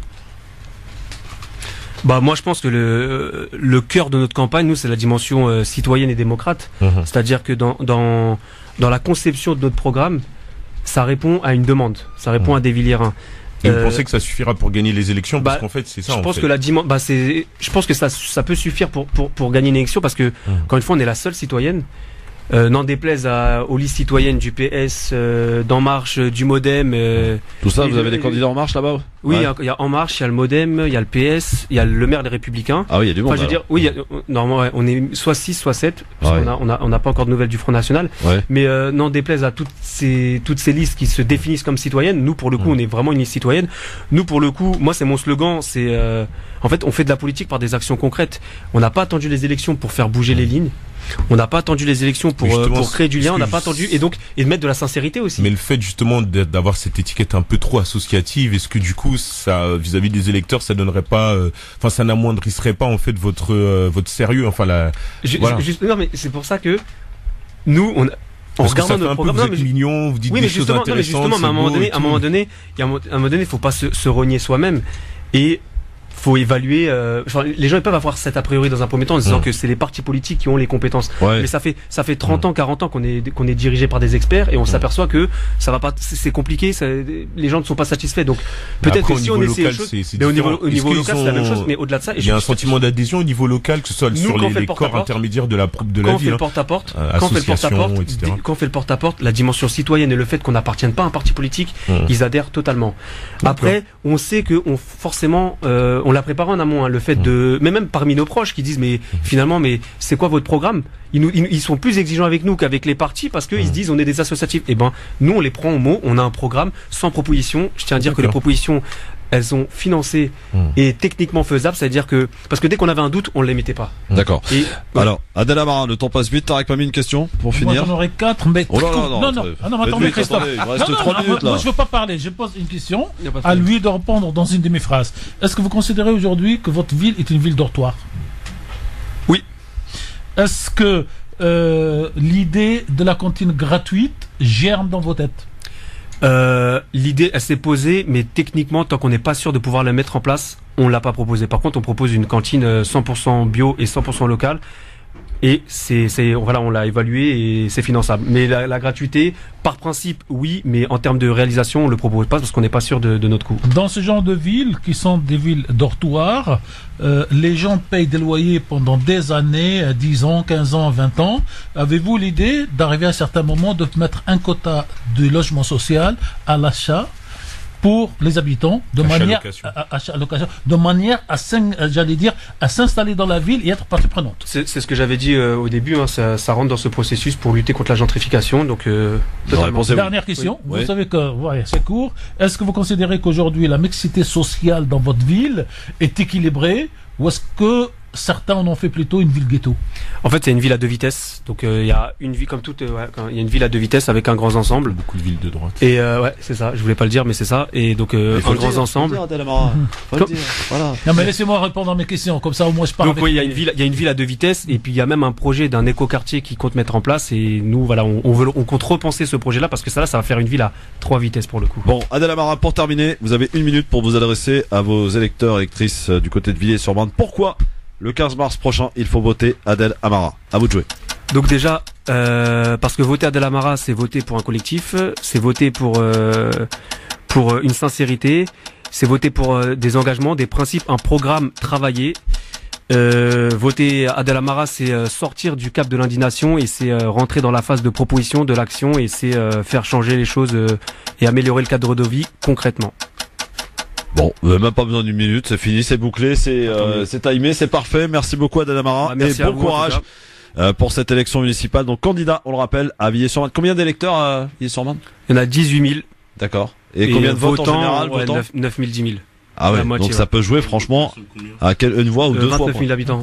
Ah oui, c'est quand même pas mal. Bon courage Adel Amara. Merci à vous. Dans un instant le quiz, Rudy, Kazi, Tarek Pami sont là, ils vont s'affronter. À tout de suite. Le grand forum sur France Maghreb 2, je rappelle la semaine prochaine, donc 2 candidats importants que vous connaissez, Marcel Campion vendredi prochain.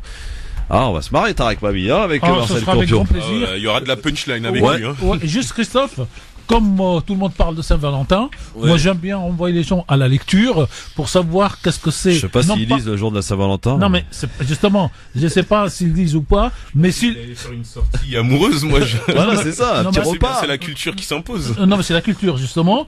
Quand on veut savoir comment les Arabes pensent l'amour, l'islam. Il y a un seul livre dans cette histoire. Ça, j'aime bien. Le livre s'appelle Le collier de la colombe. Le collier de la colombe en arabe, Tawq al-Hamama, d'un certain Ibn Hazm al-Andalusi. Lisez ce livre qui commence, cher Christophe, par une phrase terrible. L'amour que Dieu vous en préserve. Et il donne la définition de l'amour. Ah, l'amour que Dieu vous en préserve. Non, mais ça fait très ecclésiastique, ça. Non, ça veut dire que l'amour est tellement violent que Dieu vous en préserve. Oui, ça ressemble un peu à des écrits un peu de Salomon. Oui, c'est 11e siècle. C'est Ibn Hazm al-Andalusi. Retenez le collier de la colombe, vous trouverez le reste.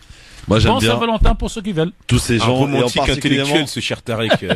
Rudy, j'aime bien toutes ces femmes qui disent la Saint-Valentin c'est commercial tout ça, mais qui font la gueule à leur mari parce qu'ils ont pas reçu leur petite rose ce soir. Moi, ce sera pas mon cas. Moi non plus. Moi, j'aurais proposé que le 14 soit le 29. Pourquoi? Parce que elle va tous les 4 ans. Ah ben voilà. Ah oui, Moi, c'est je me bien. suis marié un 29 en plus. 29 février? Enfin, un 29 novembre. Ah oui, non, non, c'est pas un pareil. 29 février, ça serait bien. Bon, allez, le quiz, les gars, c'est parti. Le quiz. Ah, j'aime bien ce moment de l'émission. On apprend en même temps et on s'amuse. C'est le quiz avec mes 5 questions. Aujourd'hui, opposant Tariq Mami et Rudy Kazi. C'est la première fois, je crois que vous affrontez tous les deux. Deuxième. Ah, deuxième, d'accord. Vous connaissez Robert Ménard. Mhm. Il devait se rendre hier dans une ville française pour une conférence, qui a été empêchée d'ailleurs par les Antifa. Dans quelle ville devait-il se rendre, Robert Ménard? Marseille. Non. C'est dans le sud, mais pas tout à fait du côté de Marseille. Montpellier. Non. Je dirais Avignon, mais j'ai Non. aucune idée. Nice. Non, non. Cannes. Non. Plus Toulouse. l'ouest. Toulouse est une bonne réponse. Bah, j'ai dit que j'avais aucune idée, j'ai pas suivi cette actualité. Ouais, J'ai alors entendu, Robert Ménard mais devait je se sais rendre pas. à une Ouais. conférence, Bah oui. sauf qu'il n'a pas pu venir parce qu'il y a eu des Antifa qui ont dit on ne veut pas de fachos ici à Toulouse. Et, Robert Ménard, c'était le chantre de la liberté d'expression quand il dirigeait RSF. Oui, je l'ai rencontré d'ailleurs, il était vraiment pas comme aujourd'hui. Regardez ce que le chantre de la liberté d'expression devient quand il va faire de la politique. Premier point, Tariq Mami, avec la chance, il l'a avoué. Oui. C'est bien. Deuxième question. Qui a appelé Patrick Balkany dans la voiture 5 minutes Sarkozy. Exactement. Ah oui, c'est 5 vrai. minutes Non. après Non mais ça je suis. la sortie de prison. Ouais, je savais Sarkozy. aussi, ouais. C'est Nicolas Sarkozy qui a appelé son ami Patrick. D'après Patrick. D'après Patrick, évidemment, On d'après n'a ses pas la dires. version de Sarko. Ah bah évidemment. Bon, je sais pas s'il va réagir. Par 2 un peu points. trop parfois. Dans quelle capitale un artiste transforme le chewing-gum laissé dans les rues, il y en a beaucoup d'ailleurs, en œuvre d'art? Dans quelle capitale européenne? Londres. Enfin, Londres est une bonne réponse. Quand je dis européenne, non, Londres ne fait plus partie de l'Europe. Si, elle fait partie de l'Europe. Jusqu'à la fin de géographique. Oui, géographique, bien sûr, oui. 2-1. C'est bon ça. Quel député, mais aussi patron de parti, compte engager des poursuites judiciaires contre le magazine Le Point? Guérini. Non. C'est pas Staline. Non, non, non. D'accord. Stanislas. Après une publication d'un dossier. Ah oui, c'est la garde. Lagarde. Jean-Christophe Lagarde. À qui on a commis tout un numéro spécial Voilà. en disant que lui qui attaque toute sa vie les islamistes, Voilà. et c'est lui qui a monté Chalgomi C'est ça. en chef islamiste acceptable. Bonne réponse, Le point. Tariq Mami. Alors on est à combien là? 3-2? 3-1. 3-1, pardon. Oui, 3-1. Ouais. Cinquième et dernière question, messieurs, dames. Dans quelle ville française la statue de Jacques Chirac, Nice. inaugurée samedi dernier, a Nice. été saccagée, j'ai bien entendu, Nice. saccagée et amputée Nice. de 2 doigts? C'est bel et bien Nice, c'est Nice une bonne réponse. Estrosi, qui a en fait a voulu faire une opération communication surprise. Il aurait, à mon sens, monsieur le maire et à notre gauche, notre candidat qui peut-être sera amé, quand on communique, quand on forme les gens auparavant, les gens acceptent une idée. Et quand on dit on va vous faire une surprise et on vous sort un truc, vous ne pouvez avoir que des 51 contre. Je déchire le quiz et annonce la victoire. Faites pas ça, sinon vous aurez le même traitement que Pelosi. Quoi? Vous avez pas suivi l'affaire Pelosi? Non. Pelosi, c'est la chef donc démocrate aux États-Unis. Ouais. Elle a déchiré avait le déchiré dans le discours dos de de Trump parce qu'il a refusé de lui serrer la main. Ça va, y a pas d'image. Non mais ça va, on est à la radio, Ce qu'ils ont fait derrière, c'est qu'ils ont sorti toutes les phrases chocs du discours, notamment j'ai aidé telle famille noire à se loger, et il passe Pelosi qui déchire derrière, et ça fait très très mal aux démocrates, aux États-Unis. Victoire de Tariq Mami 4-1. Bravo. Au cours du résultat, je vais juste vérifier Oui, qu'est-ce que vous Comment- voulez vérifier? que Philippe Oui. fait bouger les curseurs, parce que j'ai l'impression que certains gagnent, Audrey, Rudy, moi et quelques autres, mais que les curseurs ne bougent pas. Ne vous inquiétez C'est pas, vrai il que je vous suit. pose la question. Non, non, parfois. il suit. Alors, attendez, On se pose ne la mettez question. pas en cause J'ai ça. vu vos réactions, c'est pour ça que je dis ça. Non, non, vous On a inquiétez l'impression pas. qu'on gagne pour rien, mais c'est pas grave. Non, non, vous inquiétez pas. Surtout en ce tout est moment, bien il est très contrôlé. pris, donc faut pas que ça serve de prétexte. Je fais en sorte que l'information lui parvienne, ne vous inquiétez pas. C'est pas vous, cher Christophe, que je mets en cause. On Bon, va s'écouter le merci. journal, mais c'est lui qui oublie le curseur des fois. Bon, ça peut arriver parfois. Allez, merci à tous. Rendez-vous la semaine prochaine. Passez d'ici là un très bon week-end, une bonne Saint-Valentin pour ceux qui vont la fêter, peut-être au Le restaurant, collier de la au théâtre. Colombe, lisez-le. Ouais. C'est vraiment un plaisir, que ce soit en langue arabe Ouais, ou mais en on langue peut pas française. lire et s'occuper de madame et de monsieur, Tariq Mami. Non, mais on l'achète demain, on Oui, le voilà, lira le d'accord. week-end prochain, Oui. et on s'occupe de madame aujourd'hui. Le dîner aux chandelles, Rudy, ce soir, hein? Je sais Non, pas. Il d'accord. dira pas, sinon il va Bah, se c'est tous retrouver. les jours, moi, le dîner aux chandelles. Sinon, moi, il va c'est- se retrouver sur les réseaux sociaux, et on sait jamais. Non, Non, mais- ma femme, elle mange pas de ce pain-là, mais non, c'est tous les jours, hein, les dîners aux chandelles. Le pain, c'est important au dîner. L'amour aussi. Merci. Bonne soirée à tous. Dans un instant, Medjed, à 20h, n'oubliez pas parler islam avec Samir Abslam. Bonne soirée, bon week-end. Et à lundi, il est 18h. L'actualité, le journal complet avec Sophie Tarrance pour le journal ce soir avec la rédaction. Bonsoir Sophie. Bonsoir à toutes et à tous. C'est une première en France. Un candidat à une élection est contraint à l'abandon après la diffusion d'images intimes sur Internet. Benjamin Griveaux se retire de la course à la mairie de Paris. On reviendra largement sur cette affaire dans ce journal avec les réactions du monde politique, les conséquences pour La République en marche. On s'intéressera aussi à celui par qui le scandale est arrivé.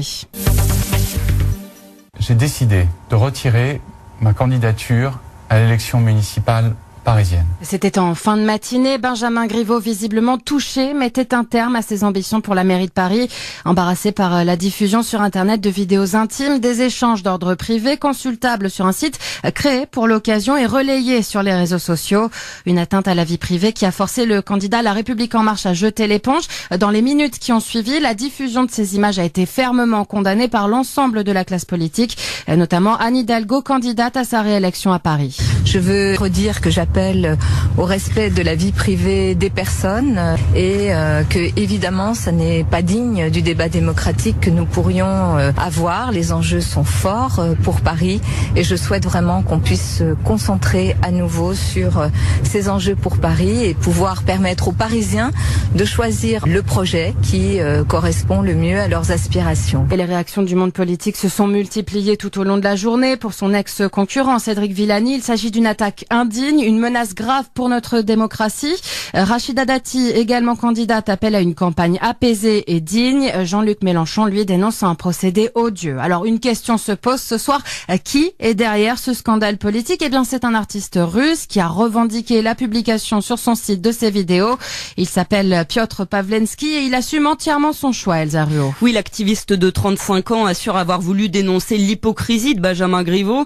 C'est quelqu'un, dit-il au journal Libération, qui s'appuie en permanence sur les valeurs familiales, mais il fait tout le contraire. Piotr Pawlenski est un adepte des coups d'éclat médiatiques, utilisant ses performances artistiques comme acte politique. Pour protester contre la condamnation des Pussy Riot en Russie, il va se coudre les lèvres. En 2017, il met le feu à un bâtiment de la Banque de France à Paris. Cette même année, il avait obtenu l'asile politique dans l'Hexagone. Aujourd'hui, il se présente comme un opposant d'Emmanuel Macron et Piotr Pawlenski a prévenu, ce n'est que la première vidéo. Concernant la vidéo de Benjamin Griveaux, Piotr Pawlenski précise la tenir d'une source qui avait une relation consentie avec le désormais ex-candidat à la mairie de Paris. Piotr Pawlenski s'expose à des poursuites judiciaires. C'est d'ailleurs ce qu'a demandé tout à l'heure le ministre de l'Intérieur, Christophe Castaner. Benjamin Griveaux a annoncé son intention de porter plainte. Politiquement, à présent, il y a le feu à La République en marche. Le parti de la majorité perd son candidat à la mairie de Paris, une ville sur laquelle les marcheurs misaient beaucoup. C'est un vrai coup dur pour la majorité réunie en ce moment, comme l'explique le politologue Pierre Dumazeau. C'est un vrai coup dur pour la majorité et pour l'exécutif. À un mois du premier tour des élections municipales, il n'y a plus de candidats En Marche, il n'y a plus d'incarnation en fait des idées d'En Marche pour la plus grande ville, pour la capitale de la France. Donc c'est évidemment un très gros coup dur et par ricochet en fait ça égratigne aussi l'image du président de la République, l'image même d'Emmanuel Macron. Donc oui, c'est une très mauvaise passe, c'est une situation très délicate pour En Marche. À propos recueillis par Boris Karlamov, le parti de la majorité devrait annoncer l'identité du remplaçant de Benjamin Griveaux d'ici lundi. Parmi les noms qui circulent, la maire du 9e arrondissement, Delphine Burkley. Également dans l'actualité, fin de quarantaine pour les 181 rapatriés de Wuhan, restés isolés pendant 2 semaines au centre de vacances de Carry-le-Rouet dans les Bouches-du-Rhône. Personne n'est contaminé par le coronavirus. En parallèle, après 22 jours d'hospitalisation, le Bordelais d'origine chinoise, premier cas révélé de coronavirus en France, a quitté le CHU de Bordeaux cette semaine. Il a reçu plusieurs traitements, dont un qui semble efficace. Écoutez le professeur Denis Malvy. Il a reçu également un traitement ciblant directement le virus et qui est actuellement le candidat le mieux positionné pour être évalué en termes d'efficacité sur le terrain épidémique en Chine. Il est considéré comme hautement attractif pour la prise en charge de la maladie à virus Ebola sur le terrain épidémique de cette redoutable émergence. Nous avons établi que c'était le meilleur candidat à proposer aux patients compte tenu de sa situation et compte tenu des qualités attendues par l'agent antiviral lui-même. Le même médicament utilisé contre le virus Ebola. Le foot avec le début de la 25e journée de Ligue 1 ce soir. Monaco reçoit Montpellier à 20h45. Et puis si vous préférez passer la soirée en musique, la 35e édition des Victoires de la musique commence à 21h. Parmi les favoris, Angèle, Alain Souchon et Philippe Catherine avec 3 nominations chacun. Voilà pour l'info. Très bonne soirée à tous. France Maghreb 2, France Maghreb 2. France Maghreb 2, service, info, musique, divertissement. France Maghreb 2. France Maghreb